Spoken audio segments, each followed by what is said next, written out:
আসসালামু আলাইকুম। দখলদার ইসরায়েলি বাহিনী রাফার আরো ভেতরে ঢুকে পড়েছে। তবে পাল্টা জবাব দিয়ে যাচ্ছে হামাস, সেই খবর রয়টার্স দিয়েছে। কায়রো থেকে রয়টার্স জানাচ্ছে ফিলিস্তিনের পূর্ব রাফায় আরো গভীরে ট্যাঙ্ক বহন নিয়ে হামলা শুরু করেছে ইসরায়েলি বাহিনী। গতকাল মঙ্গলবার তারা রাফার দক্ষিণ সীমান্তের কয়েকটি এলাকায় পৌঁছায়। গাজায় গত কয়েক মাসের ইসরায়েলি হামলায় ফিলিস্তিনের এই শহরে 10 লাখের বেশি বাস্তুচ্যুত মানুষ আশ্রয় নিয়েছিল। ইসরায়েলি হামলার মুখে অনেকেই এখন রাফা ছেড়ে পালাচ্ছেন। চিন্তা করেন যে গাজার হামলার কারণে তারা এসে আশ্রয় নিয়েছিল রাফাতে, সেই রাফা থেকে এখন তারা আবার পালাচ্ছে। ইসরায়েলের আন্তর্জাতিক মিত্র ও বিভিন্ন মানবিক সহায়তাকারী সংস্থাগুলোর পক্ষ থেকে ইসরায়েলকে রাফায় অভিযান বন্ধের আহ্বান জানানো হয়েছিল। সতর্ক করে বলা হচ্ছে এই ধরনের হামলায় সেখানে মানবিক বিপর্যয় সৃষ্টি হবে। এদিকে আন্তর্জাতিক বিচারিক আদালত আগামীকাল বৃহস্পতিবার ও পরদিন শুক্রবার রাফায় হামলা বন্ধে জরুরি ব্যবস্থা নিতে দক্ষিণ আফ্রিকার করা অনুরোধের শুনানি নেবেন। কাতারের পক্ষ থেকে বলা হয়েছে রাফায় ইসরায়েলের অভিযানের কারণে যুদ্ধবিরতির জন্য মধ্যস্থতার চেষ্টা আটকে গেছে। কাতার এমনও হুমকি দিয়েছে যদি রাফায় হামলা চালায় তাহলে কাতার এই আলোচনা থেকে তারা বের হয়ে যাবে, অর্থাৎ তারা মধ্যস্থতার মধ্যে আর থাকবে না। মধ্যস্থতা করছে কাতার, তুরস্ক, মার্কিন যুক্তরাষ্ট্র। দক্ষিণ আফ্রিকার পক্ষ থেকে ইসরায়েলের গণহত্যার বিরুদ্ধে গণহত্যার অভিযোগে আইসিজেতে মামলা করা হয়েছে।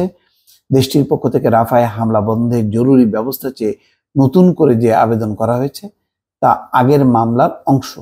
ইসরায়েলের পক্ষ থেকে অবশ্যই একে ভিত্তিহীন বলা হয়েছে। জাতিসংঘের আদালতের পক্ষ থেকে বলা হয়েছে শুক্রবারে ইসরায়েলের পক্ষ থেকে মামলায় তাদের বিষয় উপস্থাপন করা হবে। ইসরায়েলের পক্ষ থেকে বলা হয়েছে তাদের মিত্ররা সমর্থন না করলেও রাফায় হামলা থেকে তারা পিছিয়ে আসবে না, কারণ তারা মনে করে সেখানে হামাস সদস্যরা অবস্থান করছে। অর্থাৎ সেখানে বলছে যে রাফায় হামাসের শক্তিশালী ঘাঁটি আছে, সেটি নির্মূল না করা পর্যন্ত তারা অভিযান বন্ধ করবে না।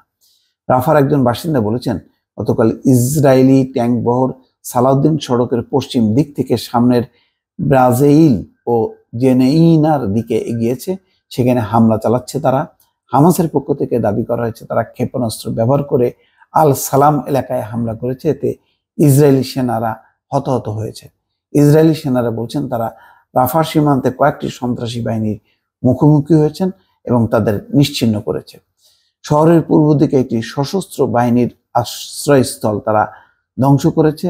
এক সপ্তাহ আগে ইসরায়েলি বাহিনী পূর্ব রাফা থেকে লোকজনকে আল মাওয়াসি এলাকায় সরে যেতে বলে।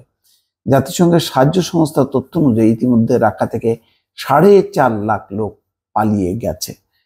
এদিকে উত্তর গাজায় ব্যাপক হামলা করছে ইসরায়েলি বাহিনী। 1 মাস আগে এসব এলাকাকে হামাস মুক্ত বলে ঘোষণা দিয়েছিল তারা। আবার সেখানে নতুন করে হামলা শুরু করায় ইসরায়েলি বাহিনীর উদ্দেশ্য নিয়ে প্রশ্ন উঠতে শুরু করেছে। গত বছর 7ই অক্টোবর থেকে গাজায় ইসরায়েলি হামলা শুরুর পর এখন পর্যন্ত 35,000-এর বেশি ফিলিস্তিনি নিহত হয়েছে। দর্শক, শেষ পর্যন্ত কি দাঁড়াবে? রাফায় যদি যেভাবে হামলা চালাচ্ছে তাতে হতাহতের সংখ্যা আরো বাড়বে। তার মানে হচ্ছে ইসরায়েলকে ঠেকাতে পুরো বিশ্ব ব্যর্থ হয়েছে। দর্শক, ভালো থাকবেন। আল্লাহ হাফেজ।